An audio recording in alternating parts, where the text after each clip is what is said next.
નમસ્કાર મિત્રો, સ્વાગત છે આપણે યુટ્યુબ ચેનલ ગુજરાત વેધર ફોરકાસ્ટની અંદર। હવે મિત્રો આપણે વાત કરીશું કે કેમ ગુજરાતમાં ચોમાસું આવી ગયું છતાં વરસાદ પડી રહ્યો નથી। ખેડૂતોનો પણ આ જ પ્રશ્ન છે કે વરસાદ ક્યારે થશે, ક્યારે અમારા જે ખેતરોમાં વાવણી કરીશું, ક્યારે અમે પાક તૈયાર કરીશું। તો મિત્રો આ વરસાદ ન આવવા પાછળનું કારણ એલ નીનો ઇફેક્ટ છે। હવે એલ નીનો ઇફેક્ટ શું છે, ચાલો થોડી આપણે તેની માહિતી લઈ લઈએ। હવે જ્યારે પણ સમુદ્ર સપાટીનું તાપમાન 26 થી 28 સેલ્સિયસ સુધી પહોંચી જાય છે, જ્યારે પાણી થોડું વધારે પડતું ગરમ થઈ જતું હોય છે, ત્યારે આ પરિસ્થિતિ સર્જાતી હોય છે। અને આ પરિસ્થિતિ દ્વારા જે પવનો છે જે બીજી દિશામાં જતા રહે છે કે બીજી દિશા તરફ ફંટાઈ જતા હોય છે। અને બીજું એક પરિસ્થિતિ એ પણ છે કે જ્યારે આટલું અતિશય ગરમ પાણી થઈ જતું હોય છે 27-28 સેલ્સિયસ સુધી, જ્યારે તાપમાન પહોંચી જતું હોય છે સમુદ્રના પાણીનું, ત્યારે જે સૂકા પવનો જે ગરમ પાણી ઉપરથી પસાર થતા હોય છે ત્યારે સામાન્ય ભેજ લઈ જતા હોય છે। અને આ સામાન્ય ભેજના કારણે જે વાદળો ક્યાંક ક્યાંક નોર્મલ રીતે બંધાતા હોય છે અને ક્યાંક છૂટો છવાયો વરસાદ પડતો હોય છે। પણ જ્યારે આપણે એવી ને એવી જો લાનીલા પરિસ્થિતિ હોત તો હાલ જે વરસાદ પુષ્કળ પ્રમાણમાં આપણને જોવા મળે। લાનીલા ઇફેક્ટ છે જ્યારે સમુદ્રના સપાટીનું પાણી નોર્મલ રીતે 23 થી 24 થી 25 સેલ્સિયસ સુધી ગરમ હોય ત્યારે સારી રીતે જે સૂકા પવનો છે જે ભેજ પુષ્કળ પ્રમાણમાં લઈ આવી શકતા હોય છે અને સારા વાદળો બંધાતા હોય છે અને પુષ્કળ વરસાદ આપણને જોવા મળતો હોય છે। પણ આ એલ નીનો ઇફેક્ટના કારણે જે પવનો છે જે નોર્મલ ભેજ લાવતા હોય છે તેના કારણે વરસાદી માહોલ સાવ નોર્મલ જોવા મળતો હોય છે અને કોઈ જગ્યાએ દુષ્કાળ જેવી પરિસ્થિતિ પણ જોવા મળતી હોય છે।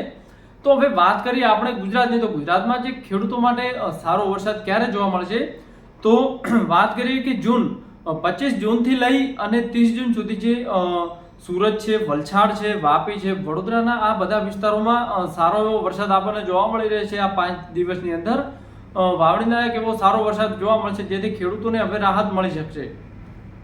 હવે વાત કરીએ ઉત્તર ગુજરાત, મધ્ય ગુજરાત, સૌરાષ્ટ્રના ભાગોની અને કચ્છના ભાગોની, તો જે આ વિસ્તારો છે ત્યાં વરસાદની સિસ્ટમ હજી 5 થી 6 દિવસ તો આપણને ક્યાંય જોવા મળી રહી નથી।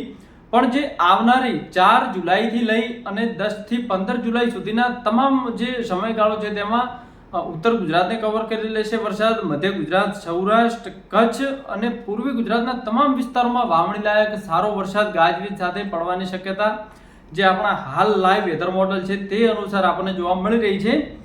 લાઈવ વેધર અનુસાર આપણે કહીએ તો ઉત્તર ગુજરાતનો તમામ વિસ્તાર કવર કરી લેશે વરસાદ, સાથે સાથે મધ્ય ગુજરાતનો પણ વિસ્તાર કવર થઈ જશે। પણ હા, થોડુંક જે કચ્છનો વિસ્તાર છે ત્યાં સામાન્ય છૂટો છવાયો વરસાદ જોવા મળશે, ત્યાં વરસાદની કોઈ એટલી ઇન્ટેન્સિટી જોવા મળશે નહીં, પણ હા ક્યાંક ક્યાંક સારો એવો વરસાદ પણ આપણને જોવા મળી શકે છે। પૂર્વી ગુજરાતની વાત કરીએ તો પૂર્વી ગુજરાતના તમામ વિસ્તારોમાં સારો વરસાદ જોવા મળશે। જુલાઈ એટલે કે આપણે 9 થી 10 જુલાઈ આસપાસ જે પૂર્વી ગુજરાતના ભાગો છે ત્યાં સારો વરસાદ આપણને જોવા મળી રહે છે અને 10 જુલાઈથી 11 જુલાઈ આસપાસ જે ઉત્તર ગુજરાત છે અને મધ્ય ગુજરાતના તમામ વિસ્તારોમાં વાવણી લાયક સારો વરસાદ જોવા મળી રહે છે। અને હવે આગળનું જે મોસમ કેવું રહેશે તે આપણે જે વેધર ડાટા આગળનો જે આપણને દર્શાવશે તે અનુસાર આપણે વિડીયોના માધ્યમથી તમને જણાવી દઈશું। આ જે હાલનું જે મેં તમને આગાહી જણાવી તે 4 જુલાઈથી લઈને 12 જુલાઈ સુધીની જે આગાહી છે, જે આપણા હાલના લાઈવ વેધર મોડલ બતાવી રહ્યા છે તે અનુસાર જે વરસાદી સિસ્ટમ છે એક સારી આપણને ગુજરાત ઉપર જોવા મળી રહી છે અને સારો વાવણી લાયક વરસાદ પણ થઈ શકે છે। તો આથી જે ખેડૂતો છે તેમને બહુ રાહત થશે।